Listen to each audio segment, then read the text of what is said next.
ሰላም ጤና ይስጥልን ውድና የተከበራችሁ የአማራ ኪንግ ቤተሰቦች የሰዓቱን መረጃዎች ይዘን ቀርበናል። በቅድሚያም አርዕስቶቹን እናስተዋውቃችሁ።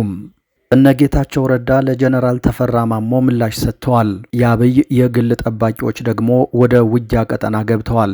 ከሰሞኑ ጀነራል ተፈራ ማሞ በአፋር የሚገኘው የትግራይ ተገንጣይ ኃይል ከፋኖ ጋር ውጊያ መግጠሙን ተናግረው ነበር። ጉዳዩን በተመለከተ ምላሽ ተሰጥቷል። ይዘነዋል፣ ትሰሙታላችሁ። በዛሬው ዕለት ቀይ ማዕበል የተሰኘ የጦርነት ልምምድ እየተደረገ ይገኛል። የጦርነት ልምምዱ እየተደረገ የሚገኘው በቀይ ባህር ላይ ሲሆን በዚህ ልምምድ ላይ ግብፅና ኤርትራን ጨምሮ የቀጠናው ሀገራት እየተሳተፉ ነው። ይህ ጉዳይም የ4 ኪሎ ሰዎችን አስጨንቋል። ዝርዝሩን ይዘናል፣ የምትሰሙት ይሆናል። 2 የወረዳ ቤተ ክህነቶች የኢትዮጵያ የሃይማኖት ተቋማት ጉባኤ ያወጣውን የመጀመሪያ ደረጃ ሪፖርት ውድቅ አደረጉ። የቀረበው መግለጫ ተንሻፎ የቀረበ ነው፣ የአካባቢው ሕዝብም በዚህ አዝኗል ብለዋል። በዝርዝር ይዘነዋል። የቱርክ ወታደራዊ አውሮፕላን በጆርጂያ ተከሰከሰ። ከአዘርባይጃን ወደ ቱርክ በመመለስ ላይ የነበረ ሲ130 ካርጎ ወታደራዊ አውሮፕላን መከስከሱን መረጃዎች ጠቁመዋል። በውጭ የመረጃ ጥንቅራችን ይዘነዋል። ክቡራትና ክቡራን የአማራ ኪንግ ቤተሰቦች እነዚህንና ሌሎችንም መረጃዎች ይዘናል። ሰብስክራይብ፣ ላይክ እና ሼር እያደረጋችሁ እስከ መጨረሻው ተከታተሉን።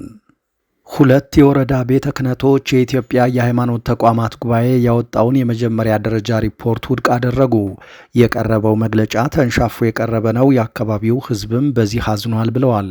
የኢትዮጵያ የሃይማኖት ተቋማት ጉባኤ አጣሪ ኮሚቴ በአርሲ ዞን ጉና፣ ሸርካ፣ ሆንኮሎ አቤ፣ መርቲ ወረዳዎች በቅርቡ የተፈጸሙ ግድያዎችን፣ እገታዎችንና ዝርፊያዎችን በተመለከተ ያካሄደውን የመጀመሪያ ደረጃ ሪፖርት ይፋ ማድረጉ ይታወቃል። አጣሪ ኮሚቴው በመጀመሪያ ደረጃ የምርመራ ሪፖርቱ የሰሞኑን ግድያ አንድን ሃይማኖትና ብሔር ትኩረት ያደረገ አይደለም ብሏል። ከሌሎች ወረዳዎች ተለይተው ስማቸው ቢነሳ ተጽዕኖ እንደሚደርስባቸው ለሚዲያ የገለጹ 2 የኢትዮጵያ ኦርቶዶክስ ተዋሕዶ ቤተክርስቲያን የወረዳ ቤተ ክህነቶች የጉባኤው አጣሪ ኮሚቴ ያወጣውን ሪፖርት ውድቅ አድርገዋል። ጩኸታችንን ሰምቶ ወደሚመለከተው አካል ያቀርባል ተብሎ የታሰበ አንድ ትልቅ የሃይማኖት ተቋም ግድያው የአንድን ሃይማኖትና ብሔር ያተኮረ አይደለም በሚል በግልጽ የወጣውን ነገር አንሻፎ አቅርበዋል ብለዋል። ሰዎቹ በትክክል ከቤት ውጡ፣ ሀገሩን ልቀቁ፣ አይመለከታችሁም፣ ቤቱ ንብረቱ የእናንተ አይደለም መባላቸውን ከሞት የተረፉት በሕይወት ያሉት ጭምር እየተናገሩ ብሔር ተኮር አይደለም ተብሎ ሲቀርብ እየተገደልን ጨክኑ፣ በርቱ እንደማለት ነው ብለዋል። የቀረበው መግለጫ የውሸት ነው፣ እንዲህ እየተገደሉ እየታየ እንኳን ተንሻፎ የቀረበው መግለጫ አካባቢው ላይ ያለውን ሕዝብ እጅግ በጣም አሳዝኗል ብለዋል። ከዚህ በኋላ ወደ ሃይማኖት ተቋማትም ወደ መንግስትም አንሄድም፣ ወደ ሰማይ አምላክ ብቻ እንጮሃለን፣ የሰማይ አምላክ ፍርዱን ይስጥ እያልን ሕዝቡን እያጽናናን ነው እያለ ነው በማለትም አክለዋል። በአንድ ወረዳ ብቻ በዚህ ዓመት ከ17 ያላነሱ ተገድለዋል። ታግተው ገንዘብ ከሰጡትና ከጠፉት ውጪ 17ቱ ኦርቶዶክሳውያን ናቸው። ማን ነው ገዳዩ ለሚለው እሱን አናውቅም፣ የሞተውን የሚገደለውን ግን እናውቃለን። ይሄ እየታየ ግድያው አንድ ሃይማኖትና ብሔር ተኮር አይደለም ከተባለ እሺ ምን እንበለው ታዲያ በማለትም አክለዋል። ሌላኛው የወረዳ ቤተ ክህነት አካል ደግሞ እንዲህ በማለት ገልጸውታል። ሪፖርቱን አይተነዋል፣ ውሸት ነው። ከሆነው ነገር በላይ ከግድያው በላይ የሚሰማው ያማል። ሉካኑ ከቀኑ 10 ሰዓት ነው የመጡት። ከአካባቢው የተውጣጡ የሀገር ሽማግሌዎች ውይይት ነበረን ከጠዋት እስከ 10 ሰዓት። በዚህም ግድያው ይቁም፣ በሃይማኖት መካከል የሚነሳው ነገር ከፍተኛ ውድመት ያመጣል የሚለው ሲነገር ተውሎ ማጠቃለያው ላይ የጉባኤው ሉካን መጡ። በስብሰባው የተባለው ነገር ነው ነገራቸው። ለየብቻ ሐሳብ ለማንሳት ሞክረን ነበር፣ ግን እነርሱ ወይም ሉካኑ የመዘገቡትን ጥያቄ ለመጠየቅ እንጂ እኛ የምንሰጣቸውን ነገር ለመቀበል ፈቃደኛ አይደሉም። አሁን የተነሳውን ጫጫታ ለመሸፈን የታሰበበት አመጣጥ ነው። በዚች በጥቅምት ወር የተደረገችውን እንጂ ሌላውን ለማየት አልሞከሩም። 10 ሰዓት መጡ፣ 11 ሰዓት ተመለሱ። ከማንም ጋር አልተገናኙም። ስለዚህ የአካባቢው ችግር በአንድ ሰዓት ውስጥ የሚፈታ አይደለም። ማጣራት ከተፈለገ በየክፍሉ ማጣራት ነበር የሚያስፈልገው። ማጣራት አልተደረገም። ደርሶ እንደመመለስ አይነት ነገር ነው የተደረገው። ባመጣጣቸውም ቅሬታ አለ። የወጣው መግለጫ ደግሞ እንደተባለው ከሆነ ለምን ዝርዝር አያቀርብም? እኛ ዝርዝር ልንሰጣቸው ፈቃደኞች ነበርን። የሞቱትን በሪፖርቱ ሁሉም ተጎድቷል የሚል ነገር ነው ያየነው። ሁሉም ከተጎዳ ለምን ከሌላኛው እምነት አይጠቀስም? የሃይማኖት ተኮር ካልሆነ። በእኛ በኩል ከመስከረም 2 ቀን 2016 ዓ.ም ጀምሮ እስከ ጥቅምት 18 2018 ድረስ በወረዳው ብቻ የተገደሉ 120 ምዕመናን ዝርዝር አለን። ግን ዝርዝሩን ለመውሰድ ፈቃደኞች አይደሉም። ግድያው ሃይማኖት ተኮር ለመሆኑ ማረጋገጫው ይሄ ነው። በእርግጥ በወረዳ ላይ የወረዳ አስተዳደር፣ ፖሊስ፣ የቀበሌ ሊቀመንበር የሆኑ የሌላ ሃይማኖት አባላት ተገድለዋል። ግን እነዚህ ባለስልጣናት ናቸው፣ ሲቪል ነዋሪዎች አይደሉም። በሌላ በኩል ፋኖ ነው ግድያ የፈጸመው ተብሏል። ፋኖ በየት መስመር ነው እዚህ አካባቢ ሊመጣ የቻለው? ፋኖ ያለው አማራ ክልል፣ ድርጊቱ የተፈጸመው አርሲ ነው ብለዋል። ሌሎች በጉባኤው ሪፖርት የቀረበባቸው ቀሪ ወረዳዎችን ሀሳብ ለማካተት ያደረግነው ሙከራ አልተሳካም። ጥረታችን ይቀጥላል። በሌላ መረጃ ለጀነራል ተፈራ ማሞ እነ ጌታቸው ረዳ ምላሽ ሰጥተዋል።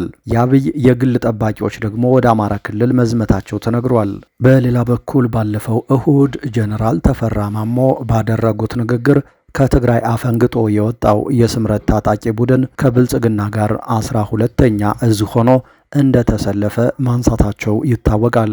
ይህንን ተከትሎም የስምረት ፓርቲ ስራ አስፈጻሚ አባል እንደሆኑ የሚናገሩ ጣዕመ አራዶም የተባሉ የጌታቸው ረዳ ባለሟል ምላሽ ለመስጠት ሞክረዋል። እኚህ ከትግራይ ከድተው እንደ አለቃቸው ጌታቸው ረዳ የአብይ ተላላኪ የሆኑት ግለሰብ የጀነራል ተፈራ ንግግር ፋኖ፣ ህወሓትና ኤርትራ አብረው እንደሚሰሩ ማሳያ ነው ብለዋል። ይህም በነ ጌታቸው ረዳና በነ አብይ ዘንድ ከፍተኛ ስጋት የፈጠረው ጥምረት በእነሱም ዘንድ እንዳለና ቃላቸውም የጌታቸው ረዳ ጭምር መሆኑን ጠቁመዋል። ይህ በእንዲህ እንዳለ የአብይ የግል ጠባቂ የሆነው የሪፐብሊኩ ጥበቃ ኃይል በግዳጅ ቀጠና መሰማራቱ ታውቋል። በተናጠል አብይንና የ4 ኪሎን ቤተ መንግስት እንዲጠብቅ የተቋቋመው ይህ ኃይል እየተባባሰ የመጣውን ውጊያ ተከትሎ በአማራና በኦሮሚያ ክልል ውጊያዎች እንዲሳተፍ ተደርጓል። ሆኖም ግን ይህ አብይን ይጠብቃል በሚል የሰለጠነው ጦር በአማራ ክልል በተለይ በሰሜን ሸዋ በስፋት ተሰማርቶ የሚገኝ ሲሆን አይደለም አብይንና ስልጣናቸውን ራሱንም መጠበቅ አቅቶት እየተለበለበ ነው። ይህንን ተከትሎም የሪፐብሊኩ ጥበቃ ኃይል ዋና አዛዥ ብርጋዴር ጀነራል አካሉ ካሳ እየዞሩ ይህንን ሊበታተን የተቃረበውን ጦር እየተመለከቱ መሆኑን ተነግሯል። በሌላ መረጃ የዛሬው የቀይ ባህር ቀይ ጦር ልምምድ እያነጋገረ ነው።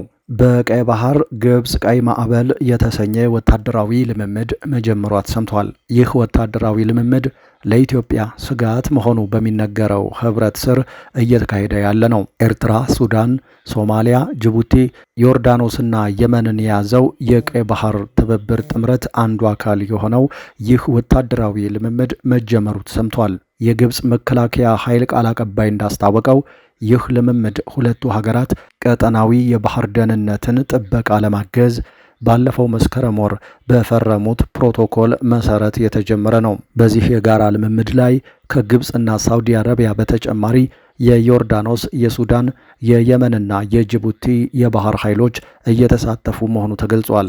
ቃል አቀባዩ አክለውም ልምምዱ በጋራ ወታደራዊ ዘመቻዎችን ማቀድና መፈጸምን የሚያካትት ሲሆን ለበርካታ ቀናትም የሚቀጥል ይሆናል። ይህ ወታደራዊ ልምምድ የተካሄደው ኢትዮጵያ የቀይ ባህር መዳረሻ ለማግኘት ከፍተኛ ዲፕሎማሲያዊና ፖለቲካዊ እንቅስቃሴ እያደረገች ባለችበት ወሳኝ ወቅት መሆኑ ሁኔታውን በዓለም አቀፍ ተንታኞች ዘንድ ልዩ ትኩረት እንዲያገኝ አድርጎታል።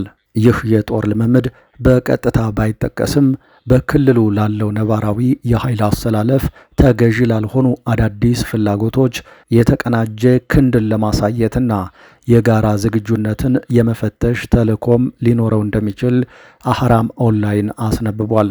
በተለይ ግብጽ የኢትዮጵያን የቀይ ባህር ፍላጎት ከአባይ ወንዝ ወይም ህዳሴ ግድብ ጉዳይ ጋር በማያያዝ በጽኑ ከሚቃወሙ ሀገራት ቀዳሚዋ መሆኗ በዚህ ልምምድ ውስጥ ያላትን ግንባር ቀደም ተሳትፎ የበለጠ ትርጉም እንዲኖረው ያደርጋል። በሌላ መረጃ ኢትዮጵያ በዓለማችን ከሚካሄዱ ግዙፍ ኮንፈረንሶች አንዱ የሆነውን ኮፕ 32 ለማስተናገድ ልትመረጥ መሆኑ ተሰማ። ኢትዮጵያ በዓለማችን ከሚካሄዱ ግዙፍ ዓለም አቀፍ ኮንፈረንሶች አንዱ የሆነውን የተባበሩት መንግስታት የአየር ጠባይ ስብሰባ እንድታስተናግድ ጫፍ መድረሷ ታወቀ። ከአንድ ዓመት በኋላ የሚካሄደውን ኮንፈረንስ ኮፕ 31 ለማስተናገድ ቱርክና አውስትራሊያ እየተፎካከሩ ሲሆን ከ2 ዓመት በኋላ ላይ የሚካሄደው ኮፕ 32 ግን ወደ ኢትዮጵያ ያደላ እንደሆነ መረጃዎች ያሳያሉ። ዘንድሮ በብራዚል እየተካሄደ ያለውን የስብሰባ አጀንዳ ጠቅሶ ሬውተርስ እንደዘገበው ተሳታፊ ሀገራት ኢትዮጵያ ኮፕ 32ን እንድታዘጋጅ በመርህ ደረጃ ተስማምተዋል። ይህንንም በብራዚል እየተካሄደ ያለው ኮፕ 30 ፕሬዝደንት አንድሬ ኮሪያ ዶሎጎ አረጋግጠዋል። የኢትዮጵያ የአስተናጋጅነት ምርጫ በተሳታፊ ሀገራት እንደሚደገፍ የሚጠበቅ ሲሆን እሱም በዛሬው ዕለት እንደሚፈጸም ይጠበቃል። ኢትዮጵያ የአየር ጠባይ ስብሰባውን ለማስተናገድ ጥረት ማድረግ የጀመረችው መስከረም ወር ላይ መሆኑ የታወቀ ሲሆን ከናይጄሪያ ጋር ፉክክር ማድረጓ ተጠቅሷል። ይሁንና የአፍሪካ ሀገራት ቢሮ ኢትዮጵያን መምረጡ ታውቋል። የኮፕ ስብሰባዎች በዓለም ዙሪያ በተራ እየተዟዟረ የሚካሄድ ሲሆን የዘንድሮውን ስብሰባ ብራዚል እያስተናገደች ትገኛለች። በስብሰባው ላይ እንደ አሜሪካ፣ ሩሲያ፣ ቻይና፣ ብራዚል፣ እንግሊዝ ያሉ ሀገራት መሪዎች የሚገኙ ሲሆን ከ40 ሺህ እስከ 50 ሺህ የሚደርሱ ተሳታፊዎችም ይታደሙበታል። በዘንድሮው ስብሰባ ላይ የ60 ሀገራት መሪዎች የተገኙ ቢሆንም የአሜሪካው ፕሬዝደንት አለመገኘታቸው ታውቋል። የኮፕ ኮንፈረንሶች ሀገራት በዓመት አንዴ ተሰባስበው አሳሳቢ የሆነ በመጣው የአየር ጠባይ ለውጥ ዙሪያ ያለውን ሁኔታ የሚገመግሙበት፣ ስምምነቶችን የሚፈጽሙበት እንዲሁም የአየር ንብረት ለውጥን ለመከላከል ቀጣይ እርምጃዎችን የሚያዘጋጁበት ነው። ኢትዮጵያ እንደ አፍሪካ ህብረት ያሉ ስብሰባዎችን በማዘጋጀት ካላት ልምድ ባለፈ በቅርብ ዓመታት በርካታ ችግኞችን በመትከል ያሳየችው ምርታ ተመራጭ እንዳደረጋት ታውቋል። በመጨረሻም የቱርክ ወታደራዊ አውሮፕላን በጆርጂያ ተከሰከሰ። ከአዘርባይጃን ወደ ቱርክ በመመለስ ላይ የነበረ ሲ-130 ካርጎ ወታደራዊ አውሮፕላን መከስከሱን መረጃዎች ጠቁመዋል። በአውሮፕላኑ ውስጥ ከ20 በላይ የጦር አባላት የነበሩ ሲሆን የጉዳቱ መጠን ይህ ዜና እስከ ተጠናቀረበት ሰዓት ድረስ በግልጽ ይፋ ባይሆንም የቱርክ መንግስት ሁሉም አባላት በሕይወት እንደሌሉ ማስታወቁን ግን ዩሮ ኒውስ አስነብቧል። የአደጋው መንስኤ በግልጽ ይፋ አልሆነም። በእርግጥ ለረዥም ጊዜ ያገለገለና የመጨረሻው ሙከራ እንዲሁም እድሳት በ2020 የተደረገለት መሆኑ ምናልባትም ለአደጋው መንስኤ ሊሆን እንደሚችል ግምቶች ይቀመጣሉ። በጆርጂያ አዘርባይጃን ድንበር ላይ የደረሰው አደጋ ለቱርክ አስደንጋጩ ዜና ሆኖባታል ሲል ቲአርቲ ዘግቧል። ኳታር፣ አሜሪካ፣ ጃፓን፣ ጣሊያን እና ሌሎች ሀገራት ለቱርክ መንግስት መጽናናትን ተመኝተዋል። የተወደዳችሁ ቤተሰቦቻችን ከአማራ ኪንግ ለዚህ ሰዓት የያዝናቸው አዳዲስ መረጃዎች እነዚህ ነበሩ። በያላችሁበት መልካም ጊዜ ተመኘን።